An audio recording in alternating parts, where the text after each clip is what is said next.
what was your first impression of Art and Ashton in 2022? Oh, shit. Oh, shit. Here we go. Yeah. Thank you for changing Here's the these mood. clowns. I mean, honestly, part of me was thinking that maybe you guys just put this on for the camera. And Not blaming you. it was very clear within even a few minutes that no, it is genuinely them. And you said it. You literally said it when we did live stream in People's Call Center, Yeah. and you were sitting in our room, and you saw before, during, and after, and you said, folks, you generally don't like each other. It's you. It's not you're not putting it as a show. It's who you are. We're like, Jim, yeah. I mean, you guys throw in the old personal insults every now and again. Because we know each other I so would say well. your skin must be like so thick when it comes to each yeah. other's comments. Oh, like yeah.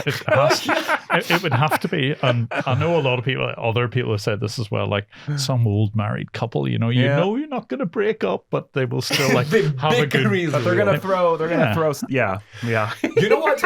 Actually, speaking of which, before we're gonna move to India topic, I want to talk about San Francisco hotel owner and you being badass, calling us and it's like, "Hey boys, let's talk about this." Gosh. And That fuck was off your cameras. Wow. No, I'm quoting the lady in that mansion. Remember? Oh, yeah. What? Flew Wow. above I you? forgot about that part. That was one of the first videos. Yep. I think Was one of them, yeah. Our first collabs. That's right. So if I remember right now, I could be forgetful at this stage, but I did happen to get onto a scammer's computer and I could see what was going on. And they actually turned on his webcam for a bit so I could kind of like picture a little bit of what was going on the victim side.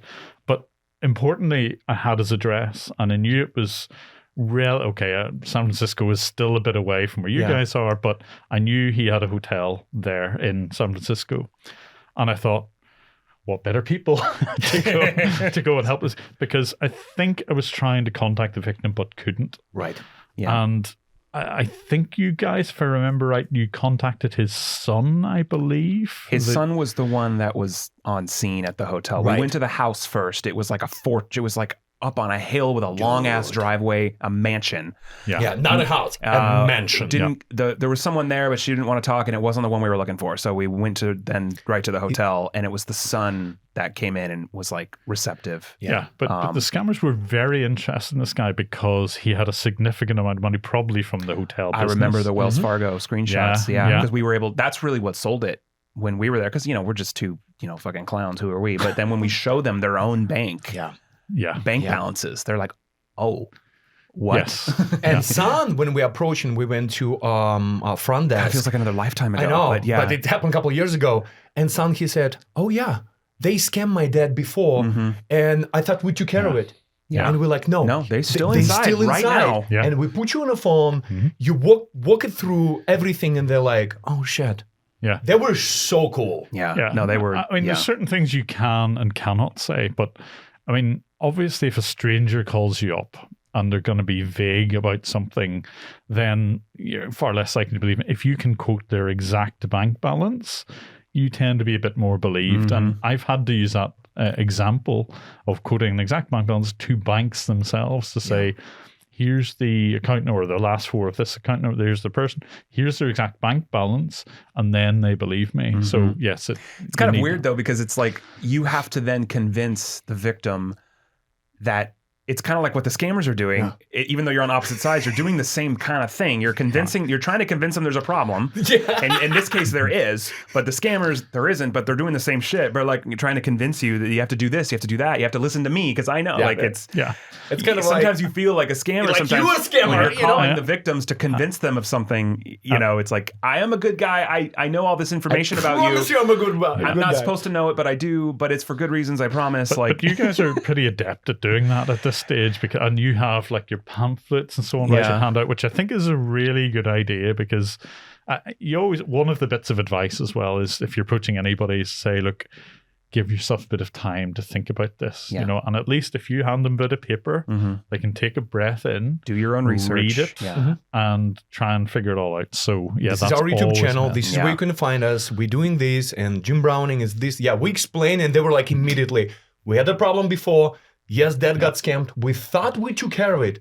And we're like, no, not. And they immediately like... And it's extra hard when they're involved and they don't know they're involved, you know, like with one we did with Chappie in, what city was that in? But Carol, who showed up with a gun to pick up money at the hotel. And we had to then convince her, not only are you being scammed, but was it Houston? You're assisting scammers.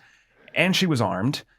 Finger on the trigger, ready to like. She knew it was sketchy, but she's still there to pick it up, and then she has a panic attack in the hotel room, and so it's like. And Art has dick in the box. You had a dick in a box. I mean, what else? You know. Trilogy Media, welcome. As you do. As you do. Yeah, I mean, you know, look, I know we get a lot of heat for like making light of things, but first of all, for our own mental health, we have to bring some levity, especially when it's like Predator busts and it's dark shit. And you're seeing people's lives ruined in front of your face. Sometimes you got to have a crack a smile somehow, but also like.